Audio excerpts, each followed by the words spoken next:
ஒவ்வொரு தொகுதியிலும் ஒவ்வொரு பிரச்சனை இருக்குங்க. ஒவ்வொரு தொகுதியிலும் பிரச்சனைகள் இருக்கு. எங்களுடைய மாவட்ட கழக செயலாளர்கள் அந்தந்த மாவட்டத்தில அந்த தொகுதியில இருக்கக்கூடிய பிரச்சனைகளுக்கு மக்கள் என்ன ஆர்ப்பாட்டம் நடத்துறோம், போராட்டம் நடத்துறோம். அத வந்து வெளியில கொண்டு வரோம். முதலமைச்சர் மு.க.ஸ்டாலின் எத்தனை தொகுதிக்கு விசிட் பண்ணியிருக்கிறாரு? திருநெல்வேலிக்கு போனாரு. போனார்ல.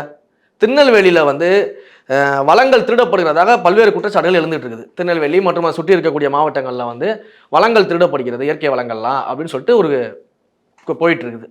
நீங்க போனீங்கல்ல, அந்த இடத்துல போய் பார்த்தீங்களா? மக்கள்கிட்ட கேட்டீங்களா? என்ன நடக்குதுன்னு பார்த்தீங்களா? ஆராய்ச்சி பண்ணீங்களா? அதிகாரிகிட்ட கேட்டீங்களா? ஏன் என்ன பண்ணீங்க நீங்க? இருட்டுக்கடையில அல்வா வாங்கி சாப்பிட்டீங்க. ஏன் நம்ம இத கேள்வி கேட்கறது இல்ல? முதல்ல ஓட்டு போட்டு செலக்ட் பண்ணி ஒரு ஆட்சியாளரா உட்கார வச்சிருக்கீங்க. முதலமைச்சரா உட்கார வச்சிருக்கிறீங்க. எந்த தொகுதிக்கு அவர் போயிருக்காரு? சரி, அவர விடுங்க. துணை முதலமைச்சர் போயிருக்காரா? இந்த ஆட்சியோட ஆரம்பத்துல எங்க பார்த்தாலும் எங்கெங்கெல்லாம் பாத்ரூம் இருக்குதோ உள்ள போய் வீடியோ போட்டுட்டு இருந்தாரு.